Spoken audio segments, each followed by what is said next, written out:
Hello guys, sokuchingamidza muchirongwa chenyu chemasecret namaconfessions tanoitwa iye Glory, and welcome back to this episode. I hope you are having a wonderful Wednesday. Kofiki zvaratofamba muzora rasine nyaya yanzi mwana akapleja imba kuchechi makadi tete. Nyaya yangu yakamira yakadai, dambudziko rakatanga hanzvadzi yangu aingorwara but eventually akakwanisa kupedza chikoro ndobva azoenda pane imwe teachers college. Akazopedza akawana basa but first pay yake haana kutambira. Akabva angotanga kurasika njere like kukanda choko pasi, kungobuda pakati peclass ozoerekana ava kure kwaasingazivi. Taizonzwa afona then tomhanya kunomutora but paitona aibva atiza. I remember the last time akazopepuka ava all the way kuMozambique border post. Problem yakaramba ichinetsa. Some days would be okay, okwanisa kuticha, but mama days zvairamba kusvikira azosiya zveteaching akauya kuno kuSouth Africa akatanga kushanda kumaprazi achirima kumagrapes, but sometimes aisapiwa mari. Akatizisawo umwe mukadzi vakaita vana vavo kumaprazi ikoko. 2013 mwana wake mukuru wacho anga ane 13 years akadhumwa netruck achienda kuchikoro ndobva akuwara ruoko nespinal cord.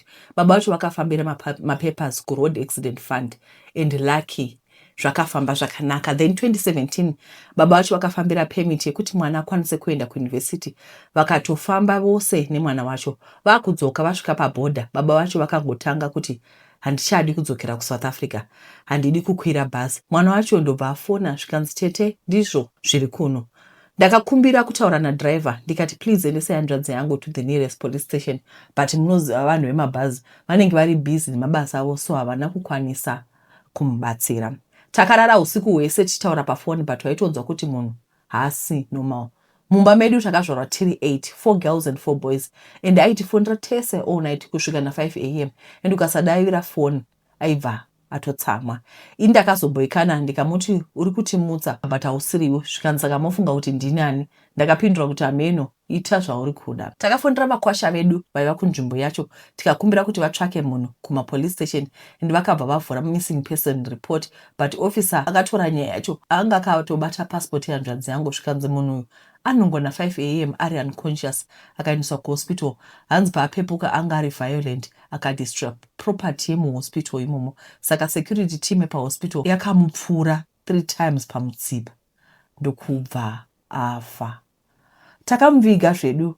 Pazvakapera mwana wehanzvadzi iye mukomana aenda kuuniversity akagraduata zvakanaka. He was doing IT. Anopinda chechi iri famous, maybe ndikataura zita zvinozonetsa, but anopinda chechi iyoyo, and akamanikidzwa namai vacho kuenda kuchechi ikoko. Aitadza kuaccepta urema hwake because ruoko rweku one side harishandi, and he was very antisocial, asingadi kutaura nevanhu. Paakatanga kuenda kuchechi kuya, he became someone anotaura nevamwe tikatofara. Manje apa last week akatanga kutora masutu ake ese achiunza kumba kwangu, akatotanga kugara kuno. Sometimes akazotora hembe dziya akaendesa kuchechi kunopa vaya vanoshaya. Mai vacho vakazouya kutaura neni kuti havasi kunzwisisa zviri kuitika. Rimwe day akasvika pana mai vake akatanga kuti mama, I love you so much, like zvinhu zvaanga asingaiti all the time. Obva ati mama, I did something. Zvikanzi ndapleja imba kuchechi. Mwana uyu paakarwara akapiwa mari neroad accident fund akatenga imba kuZimbabwe. Saka imba iyoyo ndiyo yaanga achinzi apleja kuchechi. Mai vakafondera pastor vacho zvikanzi it's a family house, and rent from that house ndiyo inoshandiswa kuchengeta mhuri. Takabvunza kuti why wakadaro, zvikanzi handisisina life yangu yava yekuchechi. Aitombothreatena kuda kuzviuraya, plus before this anga abirwa mari yake nemapapers ake for permit yake. So I think zvakamuaffecta. Tiri kutsvakawo vanokwanisa kutibatsira kuti mwana uyu awane help, because hatisi kuziva kuti why achiita behavior yakadai. Mukakwanisawo kutiwanira help tingatenda. Alright. Kurega tidzokera kumasure so that I update vamwe vasingagari kuSouth Africa. Saka kana kuri kuti waita accident kuSouth Africa, handiti pane mari inobuda yeroad accident fund. Kazhinji kachona mari yachona anenge ari millions, like million rands, handiti. Saka hanzi mwana paakaita accident apa mari yake yeroad accident fund ndopa yakabuda, meaning to say vakabva vadecide kutenga imba as a family. Now dedi vashaya, saka imba ndo imba yavakadi yavakatemba as a family, even though iri mari yakabuda pakakuvara mwana. Saka mwana zvino azopleja imba kuchechi. Handizivi manje kuti pastor pavakafonerwa vati kudii, but ndo nyaya iripo. But mari yerent from the house ndo inochengeta the entire family. Zvino kana wopleja imba kuchechi kuti zviite sei? Guys, handizivi hangu. Pane vanhu vazhinji, pane munhu akambotumira message yakashira kuti ndandanzi ndunze salary yangu yose kuchechi. Handizivi kuti pane kamwe kakubrainwasha katiri kuitwa sema-Christians. We are being brainwashed zvekuti totoona kuti our life, we dedicate our life to the church such that zvinhu zviri basic, like a basic need. A house is a basic need. The entire family relies on that house. Zvino kana wewe pastor woti kwa ina handisisina life, zviitwe sei? I'm also noticing one thing kuti baba vake vakanga vane mental problems handiti. Saka unoona sekuti mwana akuita sekuti iye ane mental problems zvakare. Ameno mama kuna ID, I think mwana andaendeswa kuchipatara. Ndozvandiri kufunga. But nyaya yemba yakapledjwa kuna pastor, matitle deeds kana achipo musapa munhu. Nyaya ngaigadziriswe. Imba ngaisaendeswa kuchechi. Mwana agoni kuita decision yemba yakabata family yose oga oenda kunopledja kuchechi. Handizivi kuti imi munofungei vedare. Mungosiyawo macomments enyu handiti. Alright, regai tipinde munyaya inotevera. Makadii tete, ndiri mukadzi ane makore 32 ekubereka. Ndakaroorwa kwekutanga ndikasiya ndikazoroorwa nemurume wandirikugara naye izvezvi muno muJoni since 2021. Anoshanda achiita zvekurima, but kure nekwandiri zvekuti pandinoenda kunomuona ndokwira mataxi matatu. Saka nyaya yangu yandiunza pano, ndakaenda kumurume on Friday akanditi handei kunobatsirwa. Ndikati it's okay. I thought tiri kuenda kumaprofita, but ndakazoona kuti yaive n'anga. Nemurume uyu hatina mwana, so he said handei tinobatsirwa wouchikwa pamwe mimba ingabata. Mbuya ava n'anga vanobva kuMozambique ende ndaisanzwisisa language yavaitaura, but murume wangu ainzwisisa. Ndakati kune murume chindiudza zviri kutaura, akati achandiudza tasvika kumba.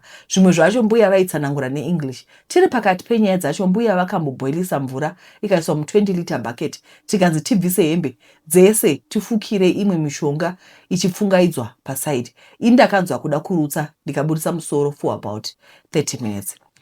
Mbuya vakazoti midzimu yemukadzi uyu kureva ini yakatsamwa. Saka murume unofanira kutenga jira rewhite kuti zvigadziriswe. Pane mwana akatumwa kunotenga reza tu. Pakapinda vamwe mbuya vaititemera nyora vachizora zvinhu zveblack. Vakatanga kutidhonza maoko vakatisumudza zvikanzi chipfekai hembe. Tichibva ipapo takapinda in another room. Murume wangu akanditambidza mari yekuvapa zvikanzi nana mbuya vayapfugama uise mundiro. Takadzokera kumba zvikanzi nemurume atiperekedza zvinhu zvenyu itaise secret vanhu vasaziva. Mukapinda mumba mupukuta chete musageza because mushonga wenyora unofanira kuoma. Hanzi gezai after 3 days. Patakabva kwana mbuya takapiwa mushonga, but murume wangu akapiwa wekudzisa mvura umwe yemba yose, then umwe futi wekupisa, but only kawan. Murume wangu anona doro, saka akanzi mushonga uyu haudi kana munhu achimwa doro, beta kumira zvedoro until mazuva ekushandisa mushonga apfuura. But murume akanditi handei kumashops akanotenga doro. Pakufamba kudzoka kumba taisawirana. Iye aifamba nechekumberi, ini ndiri kumashure, and it was around 7:30 manheru. Takasangana neshamwari murume wangu anoita zveuber. Akati tisvike pamba pake mukadzi wake ariko, and iye anosvika manje manje. Takasvika pamba paya mukadzi wacho akativhurira, then murume wacho akasvika in a short time later. Hamino zvavakataura nasi varume, ndakazoona pakuburiswa mushonga wanga uri 5 liter maviri zvikanzi iwe mukadzi tora iwe wozonwa kana wadzokera kubasa kwako uri very strong, so unonwa kana wadya, ende unonwa ka3 pazuva. Zvikanzi kumurume unonwa ka2 pazuva. Akapiwa umwe futi, but tsanangudzo yacho handina kuinzwa because vakatanga kutaura imwe language. Murume wangu anga anditi nyora dzedu ndedzekuti simbisa tiri kumabasa, but patakasvika kumba afe kuti no, something is wrong. Murume wangu akadhakwa ndobva arara. Ini ndakatora weti ndikatanga kukwesha nyora dziya. Murume akazomuka akatanga kushandisa mushonga wekupfungaidzira. Paakatanga kupfungaidzira ndakavhura mawindow, iye akatanga kupopota kuti uri kuzviitirei. Ndikati zvemushonga handidi. Makuseni takamuka tikaita bonde. Murume akatidzosa kubva kwana mbuya akauya akabvunza kuti mushonga mashandisa sei. Zvikanzi kuita bonde kwamaita makuseni zvasimbisa nyora. Zvikanzi nyora dzamakatemerwa ndedzekuti iwe murume ukaita girlfriend kunzoko anofira ipapo. Mukadzi ukaita boyfriend unofira ipapo tete ndakaiswa zvinhu izvi nekusaziva. I'm now confused kuti zvinhu izvi zvii, ndibvunzire wewe dare kuti ndoita sei. Pane marriage here apa, ndakarombeswa here? Hama dzangu handina kudzoudza. Sometimes ndonzwa kuswinywa mandakatemerwa nyora muya. Kana paine vanoziva vanobatsira ndokumbirawo nhamba. Kubva pandakaiswa nyora ndonzwa mudumu mangu like something chiri kundidhonza. Ndibatsireiwo vatete.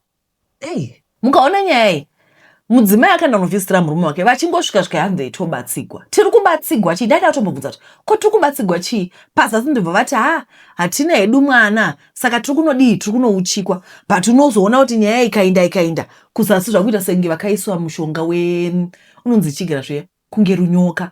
But vari kuti vari kunzwa kuti vane chinhu chiri kuvadhonza. So how does she undo this? Both varume nemadzimai ndokumbura kubvunza. Kana ukasvika panzvimbo kanzi handetobatsigwa, iwe ungoenda zvinhu zviri right here. Haubvunze kuti what are we doing, ndezvei? Handiti pane vamwe zvakare vakaroorwa mumisha inoitwa zvemushonga iyoyi, zvekuti unonzi kwai nhasi vana vari kuenda kugwizi kunoita chakati handei imo mamangogundira musaira mongoinda. Anyway, can we learn to be assertive? Moziva kuti nguva nyaya yekutya haina kunaka here. Can you learn to be assertive?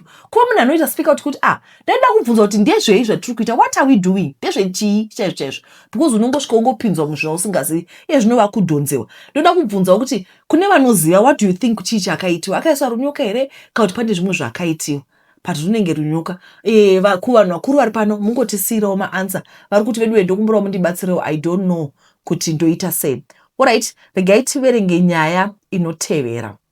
Makadi tete, mine is not a secret or a confession, but I need more of advice. Ndakakura namai vangu, she was a single mother. Ndakakura tiri vasikana 4. Ndakagumira form 4. Ndobva ndatizira, but my husband was such an abusive man. Before I continue with my story, ndinoda kuti kune vakadzi vese in abusive marriages, please leave. Murume hambofi akachinja. If anything, the abuse will become worse. Yes, togona kuti hatina kwekuenda, but inini I'm a living testimony. Back to my story. Ndakagara nemurume uyu, ndairohwa, even ndiine nhumbu.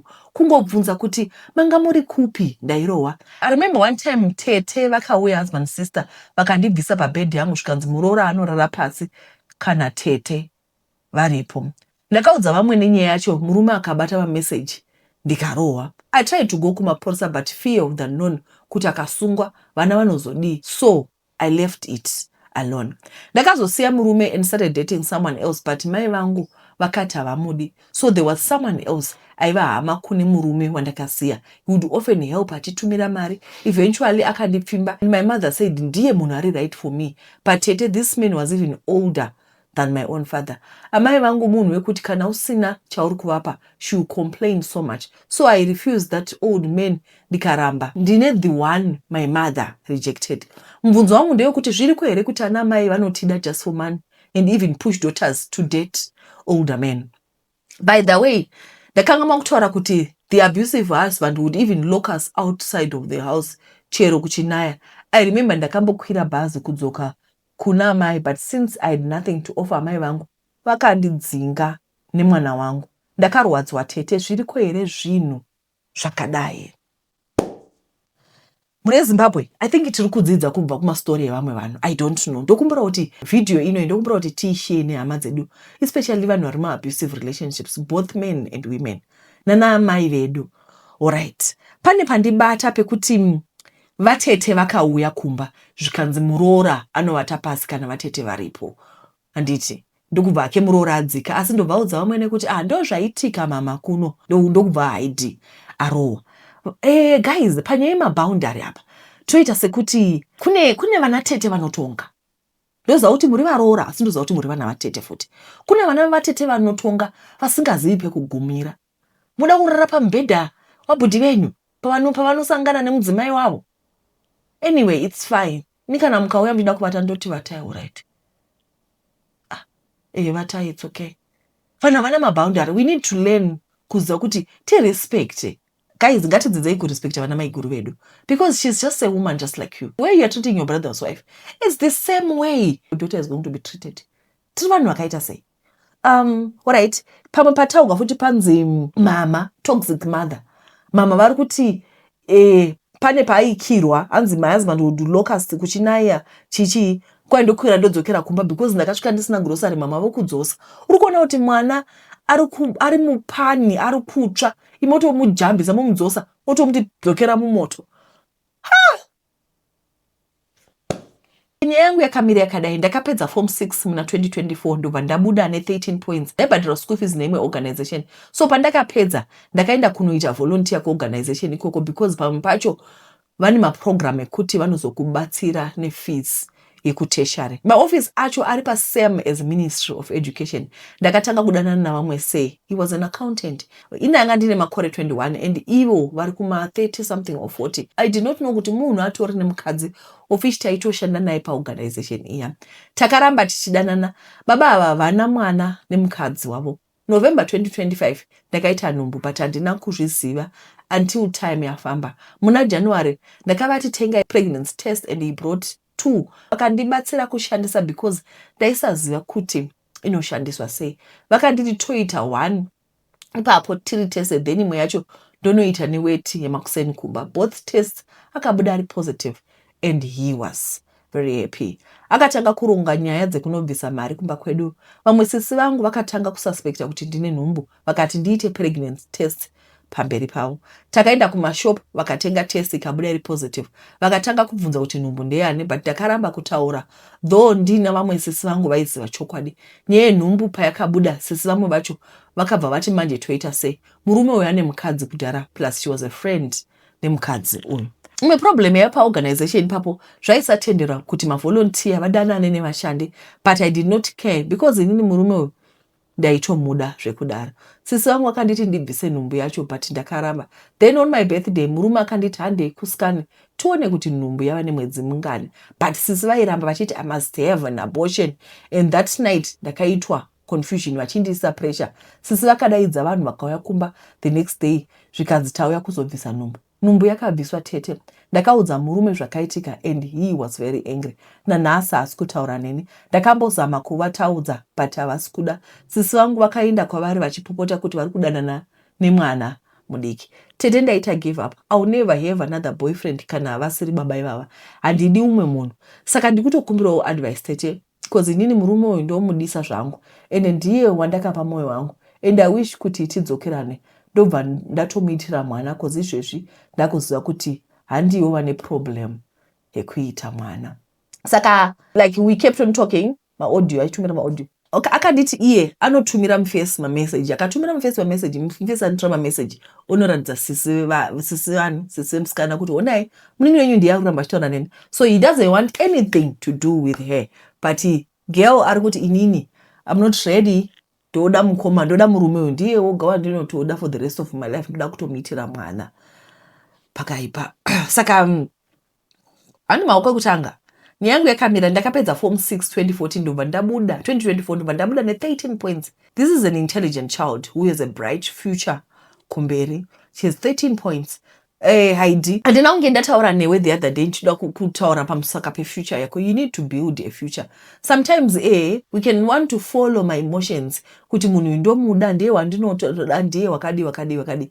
Asi handi muri kuhwa nyaya dzemadzimai ari pano vari kuchema nenyaya yeabuse mumamarriage. People are cry, vamwe vari kucomplaina nemamarriages anenge asiri happy. And remember this marriage iri kutotanga pamusodzi yeumwe mudzimai because he is married. And you said, I realized that he is not the one with the problem. Yekusabara mudzimai. Saka imuri kuya kuzofixa problem.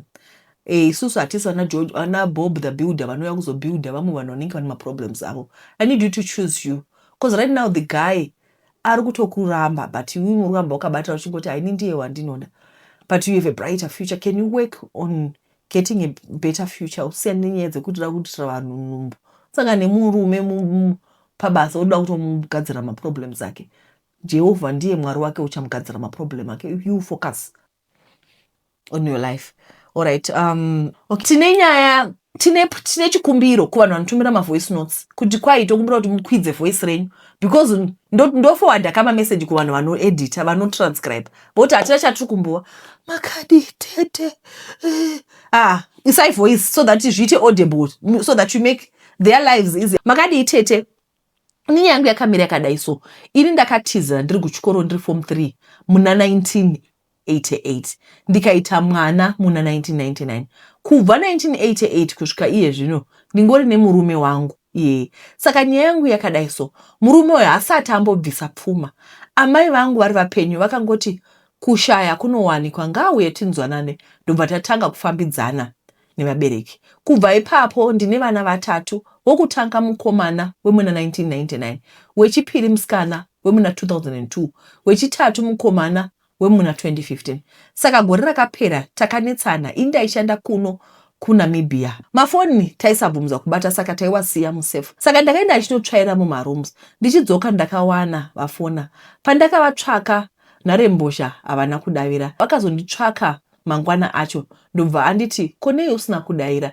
Ndikati zvamaiita ndo zvandaita, ndo zvakanditadzisa kudavira. Ndo paakatanga kupopota zvikanzi saka kana ndaa ndichihura newe wanga uchiura handide zvekuhurirwa. Ndakabva ndamuti regerero ndandisingazivi kuti mamuchiura. Ndikati ndachida kubvunza kuti nei nezuro musina kudzoka, nyaya yacho ikabva yapera yakadaro. Munhu angandibudira pachena kuti andihurira, ndakabva ndamubloka. Ndakatanga kutaura nemunin'ina wangu ari kuSouth Africa. Akanditi hazviite kuti urege kutaura nemurume wako. Ndikamuti ina handina basa nazvo. Ndikaona chinondiona ndoudza vanhu kuti fonerai mwana wangu anonzi Che. Kubva ipapo takatanga kugara tichingonetsana. Nerimwe zuva ndakabuda ndichienda kubasa. Ndikaona vachipukuta mota panze. Handina kumbovaoneka. Ndakangobuda nemwana. Mwana ndiye akaoneka, ini ndikanyarara. Musi iwoyo ndakawana varongedza nhumbi dzavo musaga. Ndikaudza mwana wanzvadzi yangu, akanditi murume wako uchiri kumuda here? Ndikati hongu. Iye akati kana uchimuda dzorera nhumbi dzake mumba. Kubva ipapo tete murume akaita gore nemwedzi mitatu asingavi kumba. Asi achigara muno munyika matinogara, aiti akauya aiva asingapinde mumba, aingodana vana vake panze, ovaona obva aenda. Mari yepekugara aibhadhara zvake, chikafu achitenga. Vakazoti haachakwanisi kubhadhara pekugara nezvekudya. Ndikati hapana chakashata, sezvo ndaishanda ndakatanga kubhadhara zvese ndiri ndega. Kubasa kwandaishanda munhu wandanga ndichishanda panzvimbo pake akadzoka ndichibva ndasiya. Ndakatanga kutengesa pachikoro. Saka mwana wangu aenda kubasa, ini ndichitengesa. Akabva ati mama, imi mubhadhara pekugara, indotenga chikafu. Mwana wangu musikana akati akuda kuenda kuZimbabwe kunotora passport. Akabva aenda gore rakapera muna Zvita. Ndiko kudzoka kwakaita baba vacho pamwaifunga kuti ndingange ndichiita musikanzwa. Kubva pandakatorwa nemurume wangu ndinobvuma kushaya kuriko zvinowanikwa. Handina kana kumboita musikanzwa kana chipfande. Kana iye haana kumbobvera ambondifungira. Ini pane mukadzi wandaitamba naye, taitengesa padhuze nepadhuze. Mukadzi iye ndiye akugara naye. Mukadzi iye ndaimuona achiuya pamusika pangu. Ndikabva ndamufonera mukadzi iye. Ndikabva ndati ndaona nhamba dzenyu mufoni yemurume wangu. Ndokubva tanga popota achiti mungambondirambisi. Ndakatanga kudana nemurume wenyu 2023 kusvika nhasi. Charwadza chii? Ndikabva ndati mungabva madana nemunhu wekuziva here? Ndikabva tataurana ndobva ndangoti regai ndingosiyana nazvo semunhu adiwa semadiro andakaitiwa. Chandibata muzuva ranhasi chaita kuti ndizodonhedza musodzi. Handina kumbobvisirwa mari. Mwana wangu mukomana akasvika pakuenda kunoroora. Ndikamubatsira mari yekunorora. Baba vake havana kubvisa kana chinhu. Ina amai vake handina kana kumbobvisirwa kana $20. Handisati kana ndambobvisirwa, asi ndiri kungogomera kuti ndife ndine mutupo umwe chete pavana. Asi murume wangu ari kundimbunyikidza nekuti ndinoda kufa ndine murume umwe chete. Tete ndinorwadziwa nekuti anondipomera zvinhu zvandisina kumbobvera ndaita mukati meupenyu hwangu. Kubva achinditora akandiwana ndiri mhandara. Zvinorwadza kusvika kwokupedzisira. Ndinombofunga kuti zviri nani ndife, Mwari wacho amboriko here kumusoro kudenga. Zvinondibata pasi pemwoyo wangu tete. Ndinoshungurudzwa inini. Hama dzangu hadzisimudze musoro, dzinonditi dzoka kumba, asi handidi kudzokera kumba. Nekuti dai vaisimudza musoro, vaibvunza pfuma yavo, asi hapana kana ari kubvunza pfuma. Ndinorwadziwa kusvika kwekupedzisira. Izvezvi akadzoka muna December akundityisidzira. Imwe nyaya ndisina kumbobvera ndaita. Ndinogara ndichiburisa musodzi. Imba iyi yandirwadza. Ndiri kutambura kuti ndife ndine mutupo umwe chete. Mukadzi wake waari kugara naye akandiudza panhare akati ndizvo zvamuri kufira zvemutupo umwe chete izvozvo. Tete ndarwadziwa. Ndakambofunga kuganhura upenyu hwangu, asi ndozofunga mwana wangu kadiki ndiko kanondibata. Handiteerera hangu zvinotaurwa nevanhu, asi pane mukadzi akauya panapa akati murume wenyu kudzoka kwaaita pano mukadzi wake ari kuZimbabwe asviki kana aripo. Zveshuwa tete mukadzi akati achisvika haasati atsika pano nanhasi. Saka tinongotaura parunare chete, chero mari yepekugara haasati abhadhara. Kubasa chaiko chaiko handisi kuenda, ndakangogara kumba. Ndinorwadziwa tete, nyacho yakarebesa, asi ndangoti nditaure muchidimbu. Kubva 1998 kusvika iye zvino vabereki vangu havana kana mari yavakadya. The most painful thing is kubva 1988 kusvika 2025 murume haana chaakabvisa. Pandanga ndichiverenga nyaya iyi ndiri kuona kuti murume paakada handiti murume akatizisa mukadzi, akatora mukadzi, ndobva mama vanotaura namama vavo kuti munhu haana mari. Mama vakandasi ndati aiwa murombo munhuwo. Vakatanga kufambidzana zvezvekuti kana watizira handinonzi haudzoki kusvika munhu abhadhara mari. Apa akanzi chii aiwa ngaauye. Vakatanga kufambidzana nevabereki. Kubva ipapo kusvika nhasi munhu haana kuzodii akatake advantage. Ndoona sekuti dzimwe nguva, guys, allow me to say this, ndoziva kuti vamweni munoti ndovenga varume. Handivengi varume, nditori neshamwari varume. Ndoona sekuti dzimwe nguva kana mukaroorana munhu ukamuti it's okay musabvisa toziva kuti murombo munhu, then hembe musatenga it's okay ndichatsvaka, uri kutomudzidzisa kuti inini I don't provide. And for him to unlearn that, it's not gonna work. This is how many years later? 1988. This is nearly 37 or 38 years later. 2026. Nothing is going to change. The other day, vaingonzwa kuti murume akatenga mota. Vakatozobuda pashi vakaona munhu akatenga mota. Asi mwana kubva zvakatanga grade 1 kusvika nhasi, grade 6 or 7, fees haisati yambobhadhako. Munhu yaabhadhari fees. Saka mama ndo vanoprovider for the family. Ende vari kufira mutupo 1. Ndakavaudza ndikati mama, you are a strong woman. You need to stand up. Inye yekuti mutupo 1 makatopedza kuzvara 1. Munhu akatanga first born 1988 kusvika nhasi mitupo yenyu yakakwana 3. Chendai muvharisa pekubara, muzvigarire moga, musiyane nemurume. Ko mogofira chi? Like yesterday she could not even talk. Audio iyi vakaita vachichema, she was crying. Saka kana uchigara ende BP yavo inogara yakakwira wandoenda kuchipatara. Relationship ndoziva guys kuti Mwari anovenga kurambana. Asi relationship ka toxicity yacho yakanyanya. Ndokusiyira iwe dare mundiudza kuti munofungere get unotapa minutes mangano 37. Ndakoshara yandewa zvekuseni kuno. Alright, regai tiverenge nyaya inotera ndochingoshinga ndichagodini. Makadi isisi ndini nyaya yangu yakamira yakadai. Ndikutaura pasi nokuti handisi kuda kuti musikana anotibatsira basa anzwe zvandiri kutaura ari mune imwe room. Ndiri musikana nemakore 26 ndogara kuGwanda. Saka regai ndikuudzei zvishoma nemakuriro andakaita. Kudhara amai vangu vakashaya, ini ndini ndega musikana mudiki. Kune vakoma vangu vakuru, kozoita vakomana 4 pakati, ini ndozouya pekupedzisira. Saka pakashaya mai vangu, vakoma vakuru ndivo vakatora donho rekutoendesa kuchikoro. Mwari aivapo kuvabetsera nekuvaratidza gwaro, nokuti ini nana mukoma tese takanga tichiri kuenda kuchikoro. Ivo ndivo voga vakanga vasiri kuenda kuchikoro panguva iyoyo. Vakanga vasina kuroorwa zvavo, asi vaishanda nesimba, vachitengesa hembe, zvese zvaigona kutengeseka kuitira kuti isu tiende kuchikoro tiwane dzidzo yakakwana. Munogona kubvunza kuti baba vaive varipi? Nguva yese iyi vaivepo zvavo, asi vanga vari munhu uya anotevedzana nevakadzi, kwete zvakanyanya. Asi pakafa mai vangu vakarwadzikana, vakashungurudzika zvakanyanyisa. Vaibatsira havo pakutichengeta, asi mari yavaitambira kubasa panguva iyo haisanyatsokwana.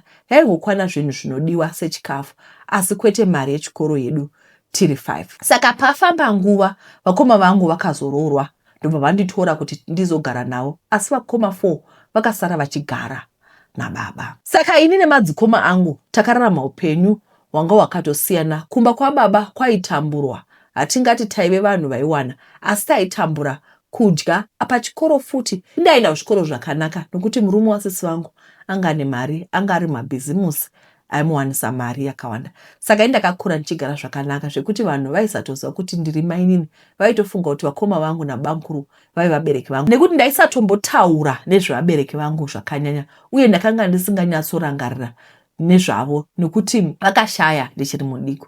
Ndikuda kungoti muzive kuti ndakaenda kuzvikoro zvakanaka muZimbabwe. Ndakabuda zvakanaka paO level neA level, ndikatoenda kuuniversity, ndikaita degree rangu, ndikapedza ndikapasa.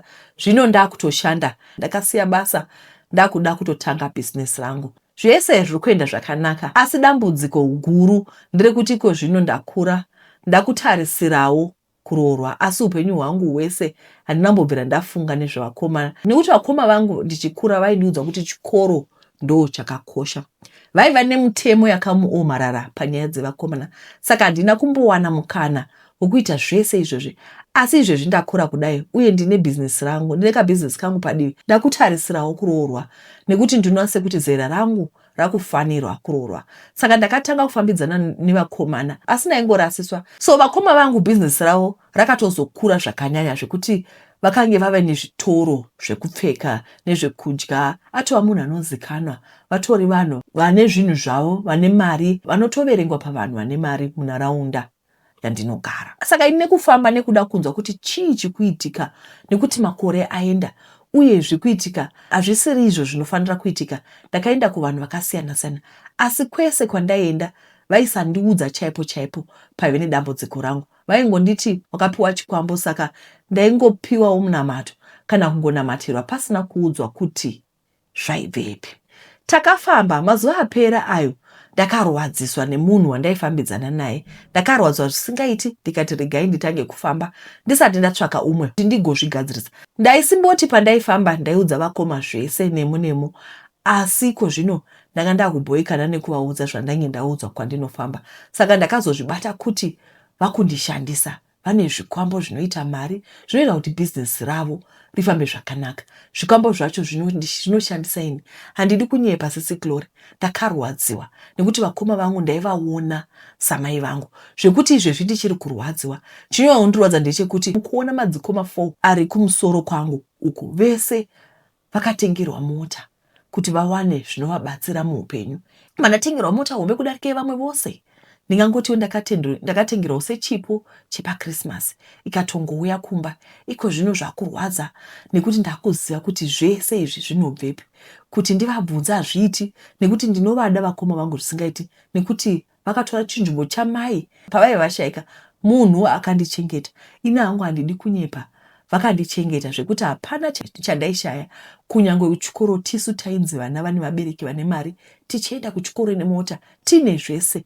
Asi ndakarwadziwa. Ezvo ndakunyatsozvinzwa kuti panapa ndipo pandaishandiswa nezvinhu zvacho. Pandinonzwa kudaro hapaperi mazuva 3 panoitika chinhu chihombe. Mazuva aperayo vakoma vangu vakatanga kupinda mune rimwe business. Vakatenga bhazi ravo rekutanga, mabhazi mahombe aya. Vanhu vakauya vakapemberera. Ini hangu ndanga ndakagara muimba yangu yekurara ndichichema zvekurwadziwa kusvika pekupedzisira kuti vanhu vakuitira zvinhu nemari dzekushandiswa kwangu. Iko zvino ndikada kuudzai kuti mumhuri kwedu hakuna kana munhu anotambura, munhu wese ari pari nani. Chero hama dzinotida nekuti vakoma vangu vane mari yekupa munhu wese. Iko zvino ndakutya kuti ndikaenda kune vanoita bekusenda zvikauraya kana kuvakanganisa njere. Kutaura chokwadi sisi Glory, ndinovada vakoma vangu. Handidi kuti kuitike chinhu chakaipa kwavari. Kana ndikanamata kuna Mwari, ko kana akavatsamwira akavadzosera zvinhu zvavo vobva vakuvara mukuitika kwazvo, havazopengi here kana kuita tsaona mune imwe dzimotikari dzavo? Handidi vakuvare, ndongoda kusunungurwa chete nekuti ndavapa zera rekuti ndiwanikwe. Rimwe zuva vakapinda muimba yandinorara tabva kuchechi, vakawana bhodhoro romunamato, vakati, ko munozvimanikidzirei kuna Mwari? Kana Mwari akuti hauroorwi, hauroorwi. Ndakarwadziwa nekuti vaiti konei uri kuzvimanikidza kuita zvinhu, uchazopedzisira wabata mushonga yakaipa nekuti ukuda kumanikidza kuti zvinhu zviitike. Ike zvino handichizivi kuti ndoita sei nezvese izvi zviri kuitika. Chinorwadza ndechekuti vane dzimba dzakawanda. Ini nguva yese ndichifunga kuti vanofarira ini kupfuura vamwe vese. Dzimba dzese idzi dziri muzita ravo nezita rangu. Saka iniwo ndiri muridzi wemba idzi. Vane dzimba dzinosvika 15 kana tichitaura zvenzvimbo dzekuvakira. To love people who don't love you. muri kuona kuti ari kuti kudii. She is very grateful kuti ndakakura ndine zvese, hapana chandaishaya, ndaenda kuchikoro ndine mota, ndakaenda kuuniversity ndakadzidza, nebhizinesi rangu ndinemba, vakanditengera mota Mercedes. Vamwe vose mufamily vakatengwa maHonda Fit, but iye akatengwa Mercedes. But the most painful thing zvakare kuti akazonoudzwa kunzi zvinhu izvi zviri kubva kupi.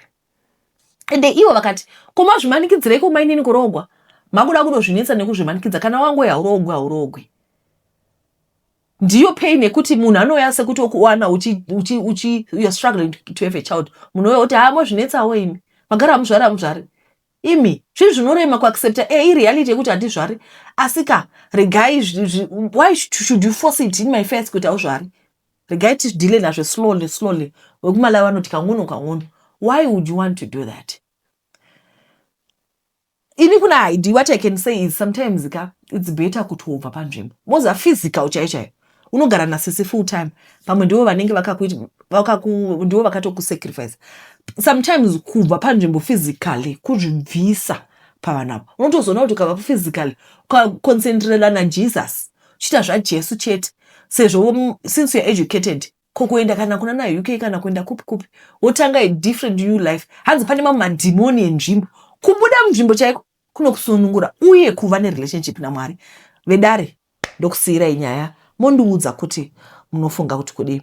Alright guys, ndichine nyaya dzenyu, handiti nyaya dzenyu dzakawanda. Vatete kuda mari zvakanyanya ndiwo mavambo, vatete kuita zvinhu zvakashata. Iyeni pandiri ndakasvika pakurariswa mubhokisi raive nechitunha kuSwaziland. Romba unobuda mumakomo eSwatini hauna kana kumira musha. Inini ndakaenda kuKingdom of Eswatini ndichitsvaka raramo. Ndainge ndanzwa kuti kuSwaziland kune runyararo, hakuna violence, vanhu vacho vari peaceful. Kwava kusengawo mutundu, kwava kunoti nditsvakewo basa. Tainge takadzwa nerunyere kubve kuti kuSwaziland basa harinetsi. Ndakasvika kuSwaziland asi zvaiva paground nezvandainge ndanzwa zvaipesana. Vatete ndakazama kumira mustreet nditsvaka basa, asi basa rikati wakandisa kupi. Basa rainge risingabudi. Ndakazombozama kujingirisa this and that, asi kujingirisa kwaindiramba. Ndibate chino charamba. Ndipo pandakazofunga kuti ndiende kwaSangoma ndinobviswa munyama, nokuti zvaiitika kwandiri zvainge zvisiri normal. Kune vari pano vangapupura kuti vagari venyika yeSwatini neSouth Africa vanokoshesa chivanhu chavo amadlozi. So mukutaura nevamwe ndakanzwa kuti kwaive nehwava muponu weSangoma, simbwi inodya dzimwe. Kana aigona kugadzira malocals ane ganda dema seni, chii chainditadza kugadzirisawo nyaya dzangu. Ndakaenda kune umwe Sangoma wandakarayirwa nalandlord wepamba pandaigara. Sangoma uyu ainge asingagari pamba like zvinoita vanhu vari normal, aigara mugomo. Vatete waitoti kana uchienda kunomona waitoenda wakasenga dombo musoro in case unosangana nerovambira ikakukobora pakati pemusoro. Kumunhu ari normal ndingadai ndakachedha kudzokera kumasure nezvandainge ndanzwa pamwe nekusangana nazvo. Asi ndakaita gather up my courage, chaiuya chaizoona ini. Ndakasvika kuna Sangoma uyu aigara muninga. Ndimo maivesera moto wake, ainge ane nzwara dzakareba pano nekoko, dzakatokongonyara kuratidza kuti dzaive netime dzisingachekwi. Maiva nezviputu-putu zvemasaga, aive nemushonga. Vatete chete kuminya bhonzo, kuutemba ura. Ndakange ndashinga, zvikanzi chuza mari onhamo, ndaichuza mari, asi mared flag ekuona kuti zvinhu zvaive zvisina kumira mushe aivapo ende ndaidowaona. Akanditi ndainge ndakandwa munyama, so ndaifanira kugezeswa. Ndosimbiswa ndobva ndatanga kuita mari. Ndakagezwa mumvura yainge yakatsvuka kuti piriviri, yakakandwa mushonga type netype. Akanditi ndigeze ndakafuratira kunobva zuva. Zvapera izvozvo ndakanzi kwasara process yekuti ndichisimbiswa. Usiku wasvika tete, ndakabatiswa side by side nechitunha tiri same blanket. Kuti nditi chitunha ichi chakabvepi handisivi. Asi usiku uri paside nemunhu akafa vatete, unotanga uchatya asi wopedzisira wajaira. Makuseni Sangoma akati ndainge ndapasa kwakunditemera nyora, kwakuti ndaizenge ndozoita mari. Ndakabva pana Sangoma paya ndikadzokera kumba kwandairoja. Ndakatanga kungoita mari yandisingagoni kutsanangura. Chose chandaienda kubata chaiendeka. Ndakatozoona kuti hapana chekuti ndirambe ndiri muSwatini, beta ndidzoke kumusha. Ndakadzoka kumusha ndikavaka dheu rangu rinoenda mudenga. Makore akafamba, iniwo shaya dzangu dzainge dzatsenga makisimusi akati ndakafunga kuroora mukadzi. Ndakanobvisa pfuma yangu. Mudzimai wangu wekutanga ainzi Tanaka. Tanaka ndakangogara naye gore, akangorwara mysteriously, akashayika. Ndakachema, vatete nguva yati fambei, ndakasangana naFadzai, ndikaroora ndikaisa pakitchen. Hapana kutora nguva ngani zvakare. Fadzai akarwara mysteriously zvakare, akandisiya. Akashayika Fadzai. Nyika yakatanga kutaura ichiti uyu akaromba nevakadzi vake kuti aite mari. Asi pafeya hakuna wandainge ndachekeresa, ndaizenge ndaroora ndadova nemari dzangu. Saka zvaitaurwa nemhomho yevanhu ndaishaya kuti zvaibvepi. Ndakazosangana naGamuchirai ndikamuroora zvakare. Gamuchirai wakaita zvakaitwa nevamwe, akangorwara short illness ndokushayika. Ndakazviudza kuti handaizoroora zvakare ndaiva ndaguma. Handinyore kufirwa nemadzimai matatu in a space of 5 years vachifa vakatevedzana. Asi first ndaida kuzotsvaka chiri kuitika kuti musoro uteme. Ndaida kutsvaka kuti chii chiri kuuraya madzimai angu. Chii kana ndichitsvaga ndogadzirisa vatete. Ndakafamba kumapostori, vakati ndainge ndine mudzimai vapandiri, ndiye ndainge ndakachata naye. Saka aiva jealous nokuti vamwakadzi havangati simba rake. Saka wese andinenge ndaroora handaizombogara naye. Vatete ndakatombotemeseka musoro. Woti vauki ava havatauri zvinhu zvavo pachena. Vanotaura in riddles vatete. Mukadzi upi? Mukadzi aindishandira. As far as I know, my riches are self-made. Madzibaba akadoseka akati ndisanyebera kudzungaira kwaibva maproblems angu ndaikuziva. Vatete ndakazosvika kumba ndikatanga kubatanidza kuti chii chaitora nzvimbo. Ndikasvika paconclusion yekuti matambudziko angu akatangira kuSwaziland, aizonoperera kuSwaziland. Ndakaronga rwendo rwekuenda kunoona sangoma vaya. Ndakatosvika kwandaimbogara, vakatoshamiswa kuti ndaive ndasanduka from chisaga kuita skin inotsvedzerera. Ndaizokwidza gomo makuseni, ndainge ndaneta nekudriver. Ndakafuma kuenda kugomo kuya vatete, ndikawana paimbova nen'anga iya hapasina munhu. In fact, ninga yacho raive radovhara. Ndakazvibvunza mubvunzo isina anopindura kuti dombo ringangovhara ndiyo magic kai. Zvekuti dai munyori waHarry Potter aizoya kuAfrica waiva nemari nekuti zvimwe zvatosangana nazvo hazvina kana explanation. Ndakadzokera kumba kwandainge ndasvikira, ndikavaudza kuti sangoma paive pasina. Akati sangoma aiva azvivharira mukati meninga. Hapana anoziva kuti akabuda here kana kuti akafa, kana kuti akanobuda ari pasi pemvura. Izvozvo ndainge ndazvinzwa. Ko mukadzi Chituna chandainge ndachatiswa nacho, ndikarara musemblanketi nacho, ndaizorambana nacho sei chiri Chituna? Ndaizobuda sei patsekwende sokuti tainge tava nyama imwe chete? Road yekudzokera kuZimbabwe yakandiitira refu nokuti ndaiziva ndakamedza zvandaisakwanisa kutsenga. Nekudaro ndaizainge ndafufutirwa. Ndaiziva kuti mhiko dzokuromba hakuna aizogona kudzikatanura kusara kweoriginal munhu akazviita. Ndikakuudzai kuti 3 years later ndiri single, ndiri kutoponera kuvasikana veusiku. Asi vakandipa chivhere sokuti mukadzi mushakabvu haadi kuti ndiite munhu wani. Vatete ndinogara nemudzimai wandisingaoni. Chituna chiri possessive, chinochengera big time. Vatete chiri kundirwadza panyaya iyi ndechekuti pamari yandinayo handifi ndakasiya mwana panyika. Mukadzi Chituna wandakachata naye handitenderi kuti ndigare nemunhu. Vatete kuva nemari usina rugare hakuna zvakunokubatsira. Kuva nemari usina peace hakuna zvakunokubatsira.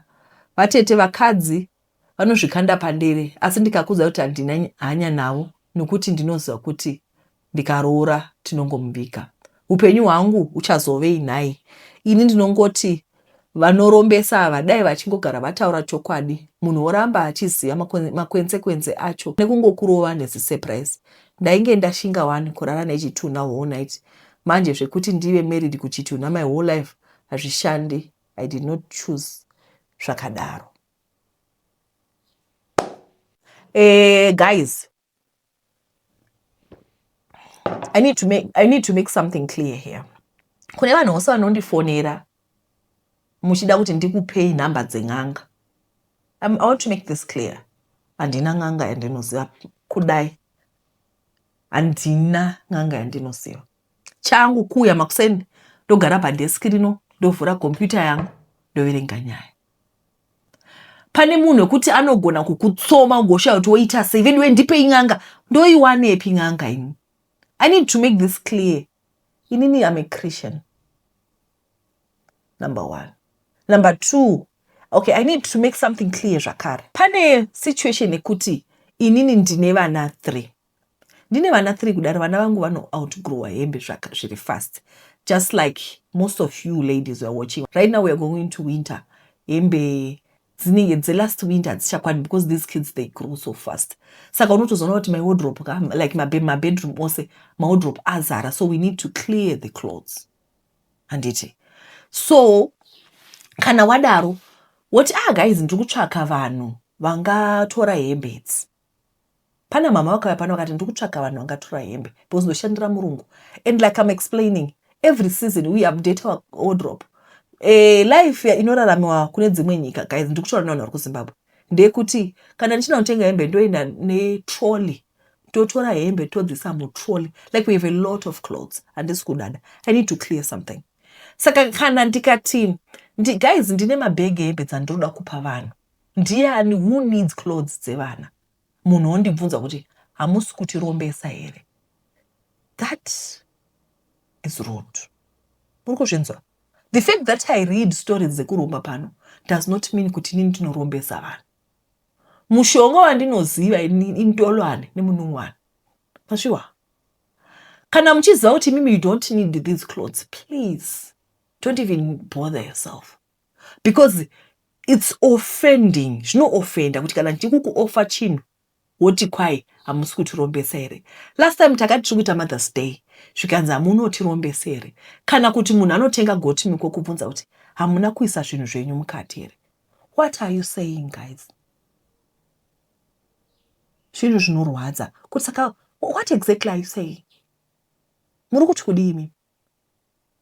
I need to make it clear. If you don't want to buy my goat milk, if you don't want to come for a women's event, if you don't want my donations ehembe, please don't even engage with me. Regai vana those who are in need, vawane help. Murege kuda kupuma vanorowe. It's not nice. I had to address this because noramba uchiwana ma comments in inbox, hey, amunorombese, hey, tipe ng'anga, hey. It's not nice. Okay? Ini ndiri mwana akakura kubva day 1 ndaenda kuchechi. Ndinoenda kuchechi, gumbo rangu iri harisati rambotsika pamba peng'anga. I want to make it clear. Okay? I read these stories, but I come from a very conservative family. Kuti vanotoshamisa kundoona ndakaisa red lipstick. Because they are Christians. Like machechi enyu akudhara aya. Ndo family yandobva kwairi. Ende gumbo rangu iri risati rambotsika pamusha peng'anga.